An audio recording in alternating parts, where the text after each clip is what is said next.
Hey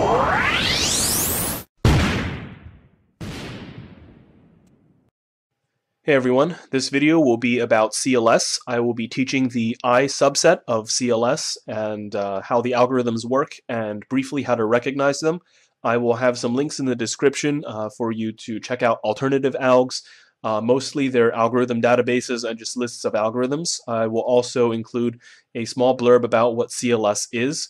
I feel that's more effective in writing than wasting time talking about it here, where this video is really about showing you algorithms. So I'll have some reading for you in the description. And how I divided this up is I split this subset of 8 algorithms into 4 smaller subsets. And I differentiate these cases by the number of corners that are wrong. You can either have 1 wrong corner, 2 wrong corners, 3 wrong corners, and 4 wrong corners. And when I say wrong corners, I'm referring to wrong corners in the top layer. Once you start watching the algorithm tutorials, you'll understand what I mean. And so that's how it's going to be divided up, and that's generally how I recognize the cases anyway, so it worked out perfectly. So let's get to the algorithms and let's check out the 1 wrong case. Alright, so this is the only case when you have 1 misoriented corner. So if you see this, which means that you're dealing with the I set, and you see 1 wrong corner, it's automatically going to be this. The algorithm is really easy because it has repetitive R2Us. So done one-handed, R2U, R2U, R2U, and the L prime U, I just do this, and then the R2UL, I handle like that. So I turn the L into a small r, and that's how the algorithm is done. Alright, so when you're dealing with 2 misoriented corners, you get 2 different possibilities. They are very easy to tell apart because this one has the misoriented corners adjacent, so they're next to each other, and this one has them diagonal, so they're not next to each other.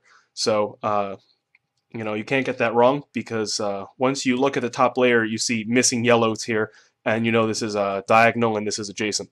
So to deal with the adjacent one first, you put the wrong corners to the left, and you do this algorithm. And how this works, I'll set it up again, is you do the R2, U2, and then R prime, U prime, RU prime, and then you insert this pair like that. And so once you get up to the point, you can just omit the last 3 moves in your memory and just see that you insert the pair. A lot of these end up to be just pair insertions.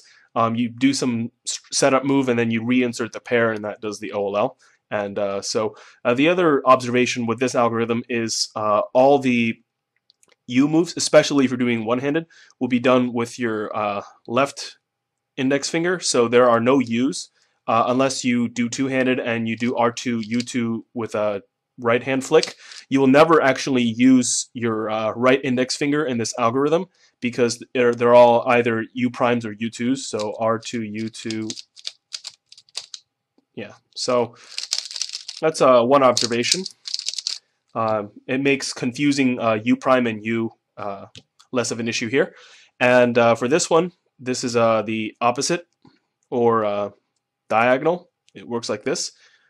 RU2, R prime U2, RU2, and then you solve the slot or close the slot, and then you insert the pair.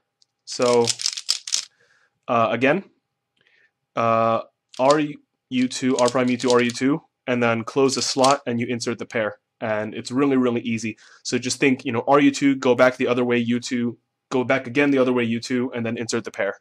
And then you have the case down. Alright, so this is the set in the set that has 3 different possibilities, and this set I identify as 3 wrong corners. And so how this works is you have these 3 cases, and they're easily distinguishable, starting with this one first. This one has 2 corners pointing this way and a corner pointing out, so you can say that these point opposite. And this is the only case among these 3 at least that have the corners pointing completely opposite of one another. This one has nothing opposite, so like this one's pointing this way and these two are pointing out, and so there's nothing opposite. And this one, there's one opposite, so this one, and this one is off to the side. No matter where you hold it, it's going to be one set is opposite and the other one's to the side. So that's how I do it. And obviously when you look at a case, say this one for example, you can pretty much make an educated guess that these two pieces are yellow, because once you see this and you notice that nothing is really yellow here, it's pretty clear that these are yellow. And the same kind of reasoning works for these. Once you see these two and you notice that nothing is really yellow here, it's a pretty clear guess. It's actually not even a guess because it's very sure that this is yellow. So let's take a look at this one. This is very easy because this is what typically CFOP users do to solve this this pair. Just it happens to do OLL at the same time if you position your corners exactly like this. And this is an algorithm usually first approached because it's just what they do, and they just realize that it does OLL at the same time. So it begins with a sexy move like that, and then what you're going to do is you're going to solve this pair by breaking it up. So you'd bring this around, and then you would insert like this. It's very easy. And for this one, what you would do is a 4-move sequence: R, U prime, R prime, U prime. And at this point, you would connect this pair with this pair by hiding this corner. So this is your average pair connection, like this. You nudge it over here, and then you insert this pair, and you've done OLL at the same time, which is really convenient. And for this one, you actually have to do a cube rotation. So you would do a Y prime, and you would do the following 4 moves: R prime, U2, R. And at this point, you would just normally insert this pair in the back. So like that.